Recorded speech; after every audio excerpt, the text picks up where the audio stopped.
The red marks on her paper never surprised her anymore.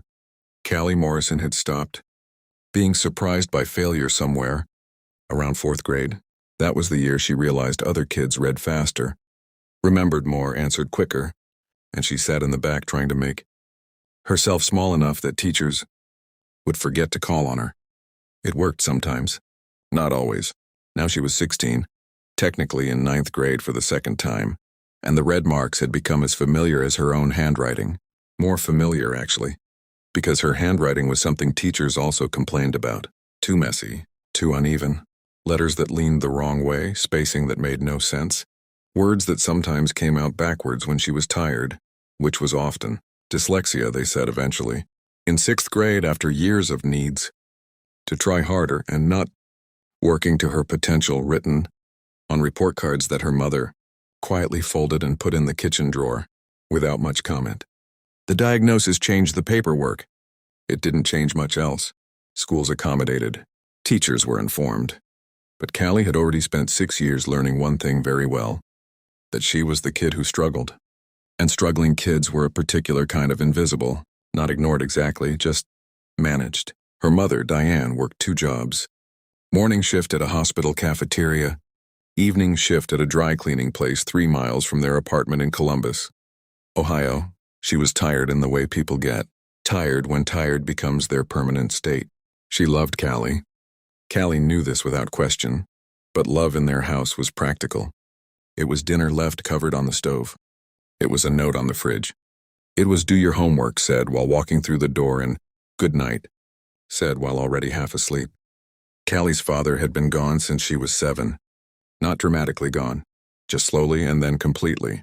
So Callie spent a lot of time alone in their apartment with a TV she barely watched and notebooks she filled with things that weren't homework. She drew. She wrote, not the way school wanted her to write. Not structured paragraphs with topic sentences and conclusions, but in circles, in fragments, in the way thoughts actually moved inside her head. She wrote about her mother's hands. She wrote about the way the apartment smelled different in winter. She wrote about a dream she kept having where she was trying to read a sign, but the letters kept rearranging themselves, and she knew it was important, but she could never figure out what it said. None of this was for school. School writing was a different thing. School writing was suffering. Mr. Aaron Holt had been teaching English at Riverside High for 11 years. He was 34, the kind of teacher who genuinely believed in what he did and enough to stay, which was more than most. He had seen a lot of kids like Callie, not exactly like her, but close. Kids who sat in the back, kids whose eyes went somewhere else during lessons, kids who handed in assignments late or not at all, or in some form that technically counted but didn't really engage. He had read Callie's file before the year started. He had noted the dyslexia, noted the history, noted the grades.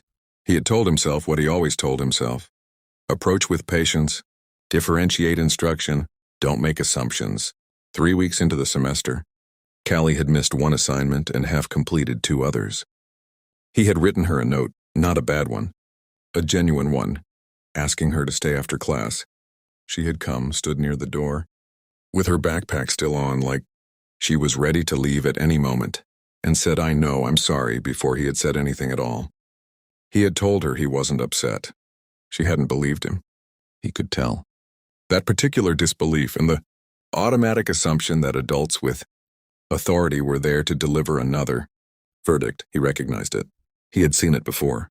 He just hadn't figured out yet what to do about it in her specific case. The essay assignment came in October. Personal narrative, open topic, no restrictions, write about something real. He gave the class 2 weeks. For Callie, he extended it to 3, which she hadn't asked for. He just did it and didn't make an announcement. She didn't hand anything in after 3 weeks either. He found her in the hallway on a Thursday morning and asked quietly how it was going. She said fine. He asked what she was writing about. She looked at the floor and said she hadn't started yet. He said that was okay. She looked up then, briefly, like she was checking if he meant it. He did. He asked if she wanted to talk about ideas. She shrugged. He said she could write about anything. Anything that felt true. She nodded and walked to class. He didn't know if anything would come of it. Callie started writing that night. Not for school. She didn't think of it as for school at first. She just started writing in her notebook, the way she always did in her messy, uneven handwriting, in circles and fragments. She wrote about the 6th grade, about the year someone finally gave the thing she'd been struggling with a name, about how she had expected the name to change, something and it hadn't, about how she'd learned to read slowly and it still felt like reading through water, about her mother's face when report cards came. Not angry. That would have been easier somehow. Just tired. Just one more thing. She wrote about the dream with the sign. She wrote for 2 hours. Her hand hurt. She kept going. Then she stopped and looked at what she had. It was messy. It was too long and it went in directions she hadn't planned. But something in it was, she didn't have a word for it. Real, maybe? More real than anything she had handed in before, which had been carefully minimal, designed to satisfy the requirement and disappear. She spent the next 4 days making it into something she could type. This was the hard part. The translation from her handwriting to a screen, catching the reversed letters, the wrong spellings, using the tools that were supposed to help her, and half the time frustrated her. She stayed up past midnight twice. Her mother knocked on her door once at 11 and said, "Callie, sleep," and Callie said 5 more minutes. And her mother said, "That's never 5 minutes," but didn't push. She handed it in on a Monday, slid it under Mr. Holt's classroom door before school because she didn't want to hand it to him directly. She had written at the top, "I know it's late. You don't have to give me full credit. I just wanted to finish it." Mr. Holt read it during his free period. He got through the first paragraph and slowed down, got through the second and stopped once to reread a sentence. By the middle of the essay, he had put his red pen down, not set it aside, physically put it down away from the paper, like he didn't want it near what he was reading. Callie had written about what it felt like to sit in a classroom and know the answer but not be able to get it out fast enough. She wrote about how silence in classrooms had a sound, not quiet, but loud buzzing, the sound of everyone else moving forward while you found your footing. She wrote about her mother, not with self-pity, but with this specific precision that made the reader see Diane without ever having met her, the way she folded report cards, the way she said goodnight while already in the next room, the way she just once, sat on the edge of Callie's bed and said, "You're smarter than this paper says. I know it," and then never mentioned it again because there was no time to sit in that kind of truth for long. She wrote about the dream. In the essay, it became something else. She connected it to every classroom she had sat in, every board she had tried to read, every word that rearranged itself when she was tired. She wrote, "I have been trying to read that sign my whole life. I think I finally understand that the sign was never broken. The way I read was just different. But different and broken are not the same thing, and it took me 9 years of school to learn that, and nobody taught it to me in a classroom." Mr. Holt sat with that sentence for a long time. He looked at her grade history on his computer. He looked back at the essay. He thought about 11 years of teaching and how many times he had read something that stopped him like this. He could count them, not many. He picked up the essay carefully, like it was something that could be damaged, and walked down to the principal's office. Callie was in second period when she was called to the office, and her first thought was that she had done something wrong. She ran through possibilities in the hallway. She could not figure out what she had done. Principal Sandra Walsh was there. Mr. Holt was there. They were both looking at her in a way she didn't recognize. Not the way adults usually looked at her in that office. Mr. Holt said, "I was grading your essay this morning and I had to stop reading." Callie felt her stomach drop. "Because it's one of the most honest pieces of writing I've read in 11 years of teaching," he said. She looked at him. She waited for the but. There wasn't one. Principal Walsh said there was something she wanted to ask Callie, and she wanted Callie to know she could absolutely say no. The school had an assembly next Friday, a general one, nothing special planned, and she wanted to know if Callie would be willing to read her essay to the whole school. Callie said no immediately. Then she took her essay home and read it herself, alone in her apartment out loud, which she had never done before. She heard her own voice saying her mother's name. She heard the part about the sign. She heard her own sentences, and they sounded for the first time like something that existed in the world properly. She called Mr. Holt's school number and left a message. This is Callie Morrison. I'll do it. Friday came faster than she wanted. 600 students in the gymnasium.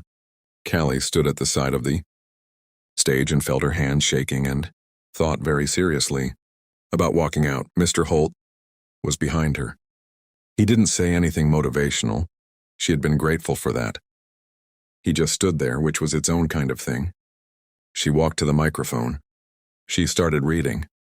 By the third paragraph, the gymnasium, which had been doing what gymnasiums do, shifting, whispering, the low tide of 500 teenagers went quiet.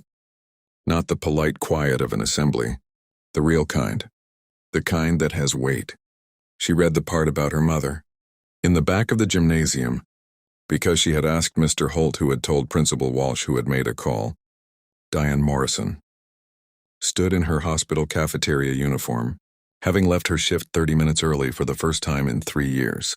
She stood in the back with her arms folded not against anyone but around herself, and she listened to her daughter's voice in a room of 600 people, and she did not fold this one away.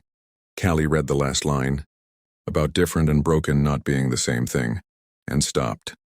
The gymnasium was silent for 2 full seconds. Then it wasn't. She got a B+ on the essay. Mr. Holt explained that the late submission affected the grade, but that he wanted her to know the grade was the smallest thing about what she had handed in. She told him she didn't care about the grade.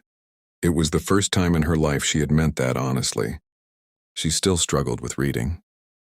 That didn't change on a Friday in a gymnasium. Words still rearranged sometimes when she was tired. School was still hard in the specific way it had always been hard. But something else happened that didn't have a grade attached to it. 3 different students came to her in the hallway over the next week. Each one said a version of the same thing. I didn't know someone else felt like that. One of them was a junior. One of them was a kid she had never spoken to. One of them cried a little and then looked embarrassed about it, and Callie told her not to be. The dream came back a few weeks later. The sign with the rearranging letters, but this time in the dream, Callie stood in front of it and didn't try to read it. She just stood there, and somehow that was enough. And she woke up, and the apartment was quiet, and her mother had left coffee on the counter with a note that said simply, "Proud of you. Always was." Callie folded the note, but not the way report cards got folded. She put it in her notebook, between 2 pages, flat and careful.